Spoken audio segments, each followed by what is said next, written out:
Kaya pala guys, umingay itong si Dennis Padilla. Kasi nga, magkalaban pala sila ni Marjorie sa pagiging konsihal sa Caloocan. Ayan, ginawang memes na lang ang mga pangangampanya ni Dennis Padilla at ni Marjorie Barreto sa Caloocan. Ayan, idinaan na lang ni Kuya Dennis Astig Padilla sa sayaw ang mga intriga ngayon sa kanya laban sa kanyang ex-wife na si Marjorie Barreto. At itong si Marjorie din, tudo pangampanya din sa Caloocan sa pagiging konsihal. At ang galing pala ni Marjorie, sumayaw. Kaya sabi ng mga tao, paano kaya pag nagkasalubong sila sa Caloocan?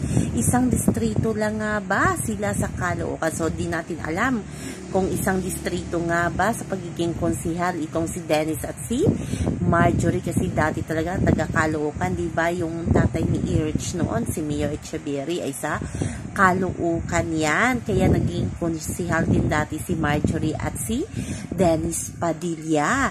So isang distrito lang ba sila o magkalaban?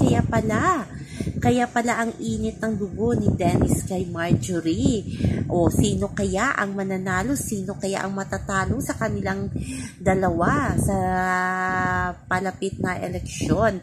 Kaya abangan na naman natin kung ano na naman ang pasabog ni Kuya Dennis Astig Padilla, kasi mula nang nagsalita itong si Marjorie hanggang ngayon, hindi na siya nagsalita or may mga pinost sa Instagram, biglang natahimik itong si Kuya Dennis Astig Padilla.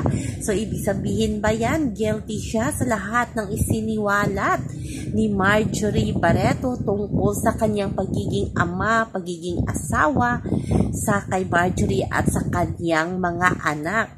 Sabi nga nila, parang sinupalpal daw ni Julia Barreto ang tatay niya sa kanyang IG story tungkol sa isang narcissist. So, sabi nga ni Marjorie, si Julia ay no comment sa kinoment na kapal ang mukha nyo sa post ni Julia.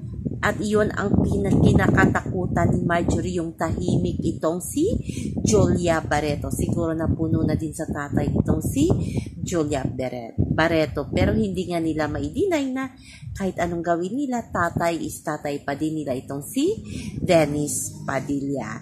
So guys, abangan na lang natin ang next saga ni Marjorie at ni Dennis sa Caloocan konsihal Marjorie Barreto at Dennis Padilla. So na po guys ang ating update sa ngayon.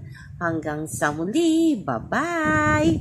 Always remember, huwag po tayong magpaka-stress. Please like, share, and subscribe my channel para ma-update kayo sa mga bago kong upload. Bye-bye! Ayan guys. Love, love, love. Sana magkabati.